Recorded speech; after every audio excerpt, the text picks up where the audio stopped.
자, 보겠습니다. 이제 뉴만 이론 하겠습니다. 시험 문제 되게 단골이라고 얘기했어요.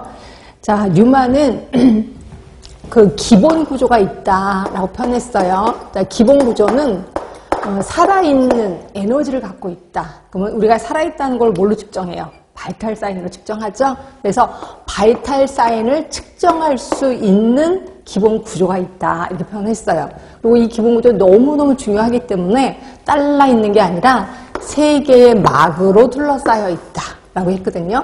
세 개의 막이 안에서부터 저항선, 그 다음에 정상방어선, 그 다음이 유연방어선이에요. 외우셔야 돼. 그래서 이렇게 외우시면 돼요. 저, 정, 유.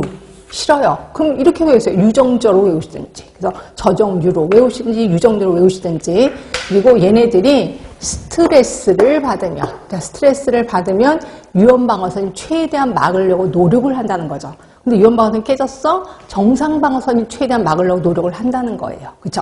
그리고 저항선마저도 깨졌다면 기본 구조가 흔들린다라고 보시면 돼요. 그럼 여러분들은 유연방어선이 뭔데요? 정상방어선이 뭔데? 이게 뭔지를 알고 계셔야 돼요. 그러면 제가 뉴만 이론을 내 몸에 좀 비유를 좀 하겠습니다. 유연방어선은 뭐냐면 환경에 유연한 방어선이에요. 예를 들어서 갑자기 날이 추워졌어. 그럼 우리가 바깥에 나갈 때 털이 쫙 쓸 거예요. 털이 쫙 쓰는 그런 것들을 우리 유연방어선이라고도 표현하는 거고요.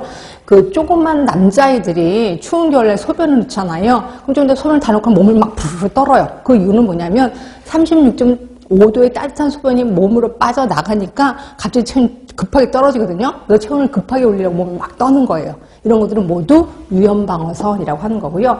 남자애들의 그 스크로텀이 굉장히 유연방어선의 대표적인 아이라고 생각하시면 돼요. 그래서 얘가 만약에 더워, 그럼 쫙 늘어납니다. 추워, 쫙 오그라드는 거죠. 이런 것들이 모두 유연방어선이라고 하는 거고, 정상방어선은 뭐냐면요. 그러니까 우리가 오랫동안 이렇게 해온 어떤 행위를 정상방어선이라고 보시면 돼. 결국 우리가 이제 화장실 가서 소변 넣었어? 나올 때 손 닦고 나오잖아요. 그리고 또 밥 먹기 전에 손 닦잖아요. 이런 것들 모두 정상방어선이라고 표현할 수 있어요. 결국 정상방어선은 아이들보다는 어른들이 조금 강하겠구나. 왜냐면 배운 게 있으니까. 그래서 그것을 생각하시면 되고요. 그러면 저항선 같은 경우는 우리 몸의 군인 같은 거 생각하시면 돼요. 뭐 림프구 뭐 이런 것들, 예, 그런 것들을 우리 저항선이라고 표현하고 있습니다.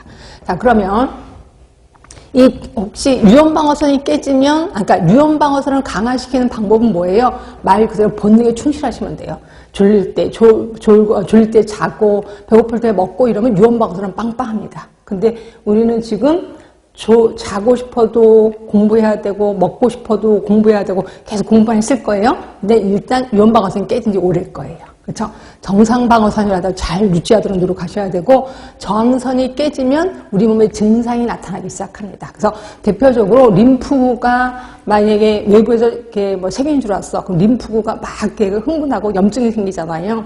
여기에 약간 동글동글하게 잡히는 경우도 있습니다. 그렇죠? 그런 것들은 모두 저항선이 지금 싸우고 있구나라고 생각하시면 돼요. 결국 저항선이 흔들리기 시작할 때 약간 증상은 나타나는데, 이때 증상은 그 질병의 특유한 증상은 아니야. 그냥 일반적인 증상이 나타난다는 거죠.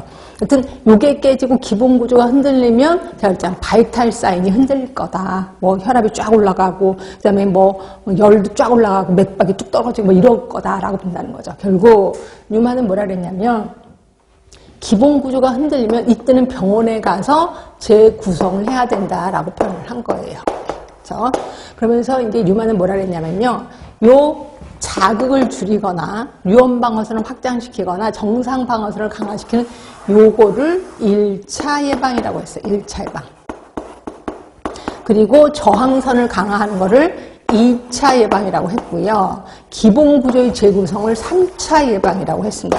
이게 우리가 알고 있는 1차, 2차, 3차하고 좀 달라요. 왜냐면 우리 3차는 뭐예요? 재활이잖아요. 근데 여기는 병원에 가서 치료받는 것부터가 3차다라고 표현한 거죠. 그래서 뉴만이 제시한 1차, 2차, 3차는 좀 다르니까 머릿속에 좀 기억을 해두시면 될 것 같고, 그 다음에 우리 이제 지역사회 간호의 목표가 적정기능 수준의 향상이라고 했잖아요. 그 적정기능선을 정상방어선으로 봤습니다. 그렇죠? 결국 적정기능선을 유지하는 게 정상방어선을 강화시키는 건 같은 레벨이다라고 표현한 거죠. 네, 그렇게 좀 알고 계시면 되고.